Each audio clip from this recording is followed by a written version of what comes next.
Congratulations! You just won the lottery. $1 billion. Your numbers, all 6 of them, just lined up on the screen. The odds of this were 1 in 292 million. You are more likely to be hit by lightning 7 separate times in your life. But it happened. To you. Your hands are shaking. You reread the ticket 11 times, and in the next 10 minutes, you are going to face about a dozen decisions. Real winners faced every single one of them. Most chose wrong. Some lost the money. Some lost their families. A few lost their lives. By the end of this video, you'll know the one decision that separates winners who survived from winners who made the news. So, what's your first move? Your first instinct? Call your mom. Post the ticket online. Scream from the roof. Remember this moment. We will come back to it. For now, enjoy the math. $1 billion. If you spent $10,000 every single day, you would run out of money in 274 years. You make a list. A house on the coast, $5 million. A car for every day of the week. Pay off your parents' mortgage, your sister's student loans. First-class flights for the rest of your life. All of it together barely scratches 2% of what you think you have. You quit your job the same week. Your boss asks if you are feeling okay. You have never felt better. Then you go to collect your money, and you get your first surprise. Nobody hands you $1 billion. That number on the billboard is an advertisement. Option 1 is the annuity, 30 annual payments stretched over 3 decades. Take it, and you will receive your final check as a very old person. Option 2 is the lump sum, all the cash in one transfer today. Almost every winner picks option 2, and it costs you about 54% of the jackpot. The full billion gets paid out only if you wait all 30 years, while the take it now amount is around 460 million. More than half the prize, gone before you touch it. Then the federal government steps in. 37%, the top bracket, comes off the pile. Live in New York, and the state takes almost 11% more. The confetti settles. Of your $1 billion, roughly 290 million remain. Still an absurd fortune. More than most people earn in 1,000 lifetimes. But you just lost 70% of your money in one afternoon, and you have not bought a single thing. And the taxes turn out to be the cheap part. In most American states, the lottery must tell the world who you are. Your full name, your city, often a press conference with a giant check. The lottery wants proof that the game pays real people. Your face becomes the proof. November 2022. A man named Edwin Castro buys a ticket at a gas station in Altadena, California. He wins $2.04 billion, the biggest jackpot in history. California law required his name to be made public. So it was. Within days, paparazzi were following him. Within weeks, a man sued him, claiming the winning ticket had been stolen. The court fight dragged on for almost 2 years before Castro was confirmed the rightful winner. He bought a $25 million mansion in the Hollywood Hills. Cameras photographed the gate. He bought a house in Malibu. In January 2025, it burned down in the wildfires. Reporters covered the fire with his name in every headline. Even his bad days belong to the public now. And keep in mind, Castro is the lucky version. He won the court fight. He kept the money. Now let's talk about the winners who did not get the lucky version. The moment your name goes public, every person you have ever met recalculates what you are to them. Christmas morning, 2002. Jack Whitaker, a construction boss from West Virginia, wins $314.9 million. At the time, the biggest single-ticket prize in American history. Jack was already a millionaire. Self-made, church-going, generous. If anyone on earth was prepared for this money, it was him. The letters started immediately. Sacks of mail. Strangers asking for surgeries, houses, debts, miracles. He gave millions to churches. He set up a foundation. It did not slow the flood. People followed his truck, approached his family, waited in parking lots. One night outside a club, thieves took a briefcase from his car. Inside, $545,000 in cash. Another break-in took $100,000 more. His granddaughter Brandy, 17 years old, suddenly had a lot of new friends. Some of those friends introduced her to drugs. In 2004, she was found dead.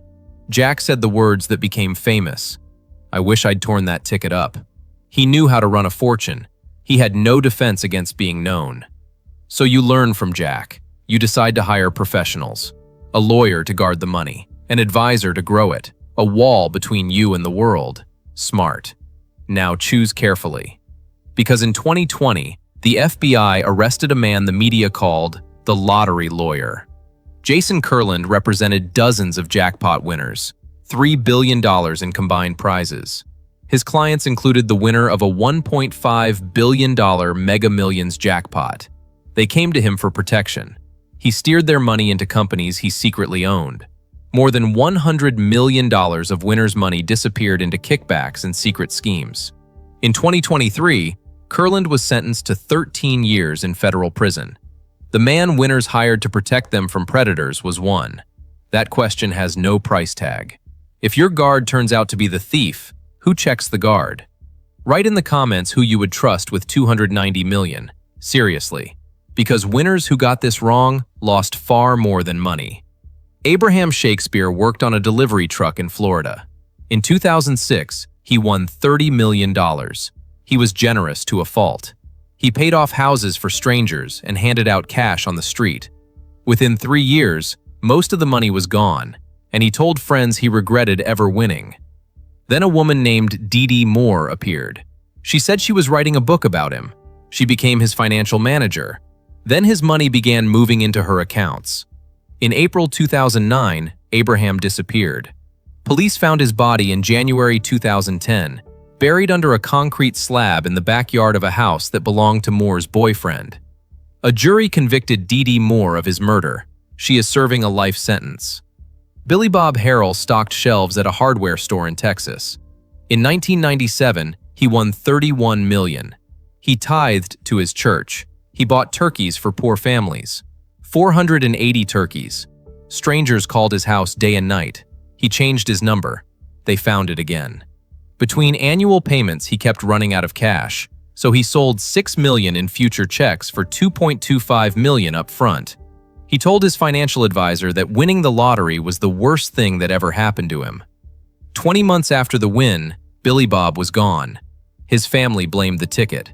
2 winners, both working men, both gone within 3 years of their tickets. At this point, you have probably heard the famous statistic. 70% of lottery winners go broke within 5 years.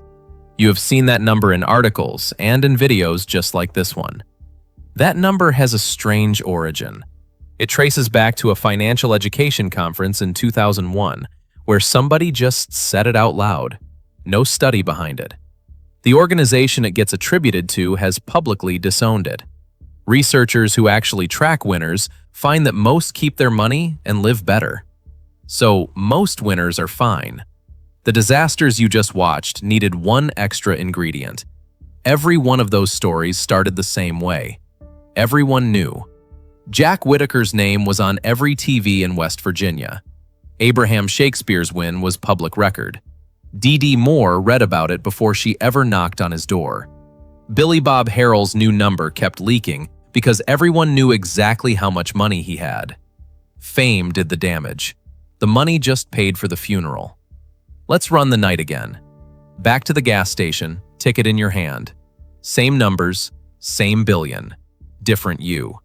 Move 1. Remember that call to your mom you were about to make? You do not make it. Nobody hears a single word. Move 2. You sign the back of the ticket and photograph both sides. An unsigned ticket belongs to whoever holds it. Yours now has an owner. Move 3. You put it somewhere fire cannot reach, a bank deposit box. Move 4. Before claiming anything, you check one thing: where you bought the ticket. About a dozen states let winners stay anonymous: Delaware, Kansas, Maryland, Wyoming, and others. Texas hides your name above $1 million. Virginia above $10 million. In many of the rest, there is a legal side door. You claim the prize through a trust or an LLC. A lawyer walks in with paperwork. The public record shows a company name invented last Tuesday. Which brings us to the lawyer. Move 5. You hire 3 separate professionals. an estate attorney, a certified accountant, a fee-only fiduciary advisor. Fiduciary means legally bound to act in your interest. That word matters. Each one from a different firm. None of them know each other. They watch the money, and they watch each other. That structure would have caught a Jason Kurland inside a few months. Move 6. You slow down on the lump sum. 30 annual payments protect you from your own worst year. And move 7. The one that decides everything. You stay quiet forever. No interviews. No new mansion on your old street. No cars the neighbors cannot explain. Your life upgrades slowly, like a promotion happened. Nothing more. Does that quiet second life exist in the real world? It does, and it is very recent. Christmas 2025. A single ticket sold at a gas station in Cabot, Arkansas, hits $1.817 billion, the second biggest jackpot in American history. Cash option, $834 million. And notice the date. Jack Whitaker's jackpot also landed on Christmas, 23 years earlier. His name became a warning, retold in every article about the lottery curse. Now try to remember the name of the Arkansas winner. You cannot. Arkansas law protects winners above $500,000, and this one used it. No press conference, no giant check, no strangers in the driveway. Somewhere right now that person is standing in a grocery line, maybe right behind you. $1.8 billion, and their greatest luxury is that you will never know. Edwin Castro got mansions, headlines, and paparazzi at his gate. The Arkansas winner kept something Castro can never buy back. A quiet, ordinary life where nobody knows your face. Remember, at the start I promised you the one decision that separates winners who survived from winners who made the news. This is it. Silence. The winners who lasted kept their luck a secret. The rest, you just watched. Be honest with yourself, and with us in the comments. Could you stay quiet? One more thing. There is a player who wins every single draw without buying a ticket. The government. Around a third of every dollar spent on tickets goes to it before a single ball drops. Booms, crashes, wars, jackpots. Somebody at the top always gets paid. We made a whole video about who cashes in when everything collapses. It is on your screen right now. Watch it before your numbers come up.